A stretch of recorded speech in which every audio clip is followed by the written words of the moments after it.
Hello student, hello everyone. मैं प्रशांत Kanoje, assistant professor zoology, government नागरिक कल्याण महाविद्यालय नंदी नगर, अहिवारा, दुर्ग, छत्तीसगढ़ से। आज हम बीएससी सेकेंड ईयर के पेपर सेकेंड के यूनिट फर्स्ट का टॉपिक लेंगे और टॉपिक का शीर्षक है जनरल करेक्टर्स ऑफ हार्मोन्स। तो हार्मोन्स के सामान्य जो लक्षण हैं उस पर हम चर्चा करेंगे। हार्मोन शब्द की उत्पत्ति ग्रीक शब्द हार्मोइन से हुई, जिसका अर्थ होता है उत्तेजित करना। तो उसी हार्मोन का जो जनरल कैरेक्टर है हम आज इस लेक्चर के माध्यम से एक्सप्लेन करेंगे। एंडोक्राइन सिस्टम शरीर का एक प्रमुख सिस्टम है जो हार्मोन का सिक्रीट करती है और नर्वस सिस्टम के साथ मिलकर शरीर की विभिन्न फिजियोलॉजिकल क्रियाओं का नियंत्रण करती है। तो आज इंट्रोडक्शन पार्ट देखते हैं। Animal contain two kinds of glands, namely exocrine और एंडोक्राइन। दो प्रकार की ग्लैंड शरीर में पाई जाती है, एक एक्सोक्राइन, दूसरी एंडोक्राइन। एक्सोक्राइन ग्लैंड जिसमें डक्ट पाई जाती है और वो अपने सिक्रीशन को डक्ट के द्वारा लेके जाती है, और जो एंडोक्राइन ग्लैंड्स है वो कोई डक्ट नहीं पाई जाती, उसका सिक्रीशन जो है ब्लड के थ्रू ट्रेवल होता है। इसीलिए एंडोक्राइन ग्लैंड को डक्टलेस ग्लैंड भी कहा जाता है। और हार्मोन्स एंडोक्राइन ग्लैंड से निकलता है और एक्स्ट्रा सेलुलर स्थानों में सिक्रीट होता है, जहाँ से सीधे ब्लड सिस्टम में पहुँच जाता है और संपूर्ण शरीर में ब्लड के माध्यम से पहुँच जाते हैं और उस टारगेट ऑर्गन में पहुँचते हैं जिस पर उनकी क्रिया अपेक्षित होती है। इस प्रकार की ग्लैंड्स में डक्ट नहीं पाई जाती, इसलिए उसे डक्टलेस ग्लैंड्स कहते हैं। एंडोक्राइन ग्लैंड के अलावा बॉडी में एक्सोक्राइन ग्लैंड भी होती है, जैसे sweat gland, sebaceous gland, pancreatic gland, liver. इनमें डक्ट होती है और इन नलिका के माध्यम से इनका सिक्रीशन किसी विशेष ऑर्गन तक पहुंचता है, अतः इनको डक्ट ग्लैंड कहा जाता है। और हार्मोन की क्रिया किसी विशेष टारगेट सेल में होती है। अलग अलग हार्मोन्स के अलग अलग टारगेट होते हैं। तो जिनमें डक्ट होती है उसको एक्सोक्राइन, और जिनमें ब्लड के थ्रू सिक्रीशन जाता है वो एंडोक्राइन ग्लैंड्स कहलाती है। देखिए, the secretion of endocrine gland are called hormones. Endocrine gland से जो सिक्रीशन होता है उसको हम क्या कहते हैं? हार्मोन्स कहते हैं। और हार्मोन्स कहाँ डिफ्यूज़ होता है? ब्लड में, और ब्लड स्ट्रीम के जरिए बॉडी में फैलता है। The hormone diffuse into the blood and are carried by the blood stream to the distant part of the body. जहाँ जहाँ जाना होता है ये उस जगह पर ब्लड के माध्यम से पहुँचते हैं। They act very specifically on certain organ and such organ are referred as target organ. जैसा कि मैंने पहले ही बताया, हार्मोन की क्रिया किसी विशेष टारगेट सेल में होती है और अलग अलग हार्मोन के अलग अलग टारगेट सेल होते हैं। देखिए, हार्मोन जो सर्कुलेटिंग हार्मोन कैसे होता है, ये एक डायग्राम से हम डिस्क्रिप्शन लेते हैं। ये है एंडोक्राइन सेल्स, यहाँ पर आप देख रहे हैं, ये है एंडोक्राइन सेल्स जो एक अपने टारगेट ऑर्गन पर, टारगेट सेल्स पर हार्मोन सप्लाई करना है। यहाँ से हार्मोन सिक्रीट होता है और कहाँ जा रहा है? सर्कुलेटिंग हार्मोन हो रहा है ब्लड कैपिलरीज में, ब्लड में जा रहा है। ये हार्मोन सर्कुलेट हो रहा है और किसके थ्रू जा रहा है?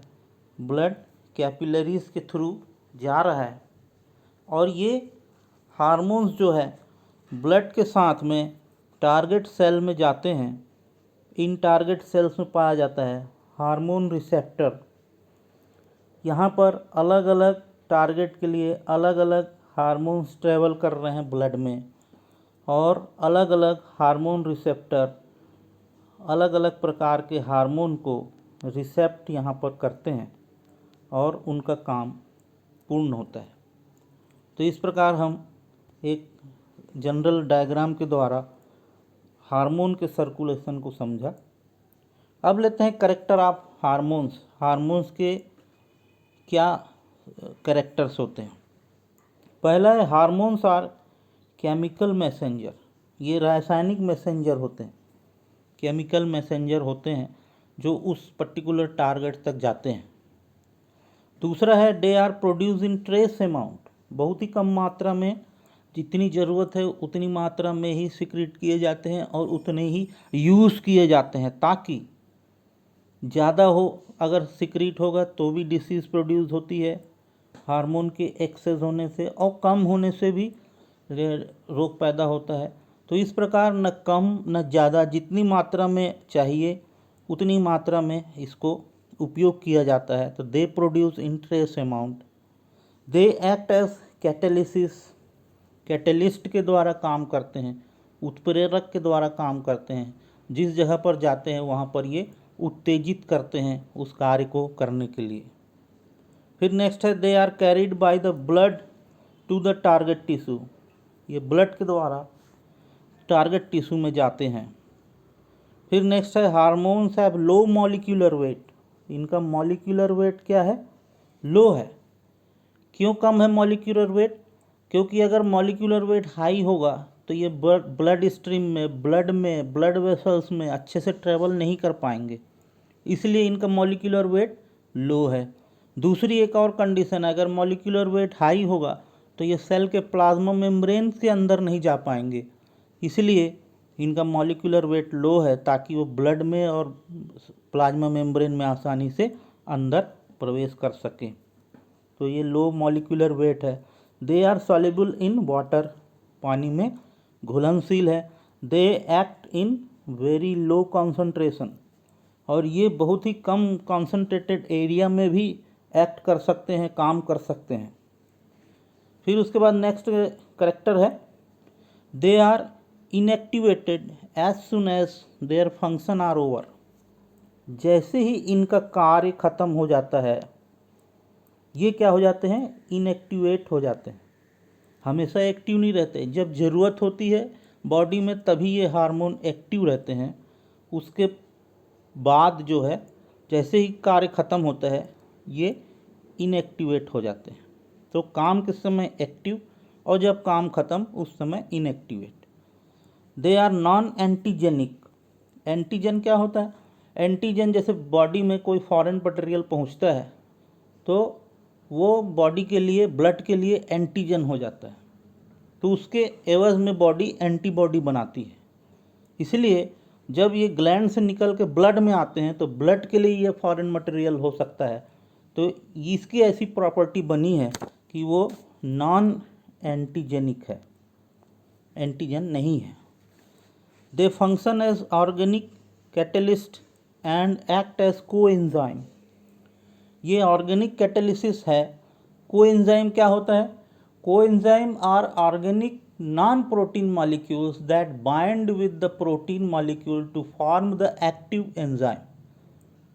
जो कोएंजाइम जो है ऑर्गेनिक नॉन प्रोटीन मॉलिक्यूल होता है, जो बीच में जुड़ता है, बाइंड होता है प्रोटीन मॉलिक्यूल के साथ, तभी वो एक्टिव एंजाइम बनता है।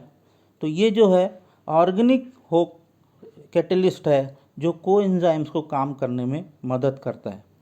Hormone as information transferring molecule. Information transferring molecule होता है।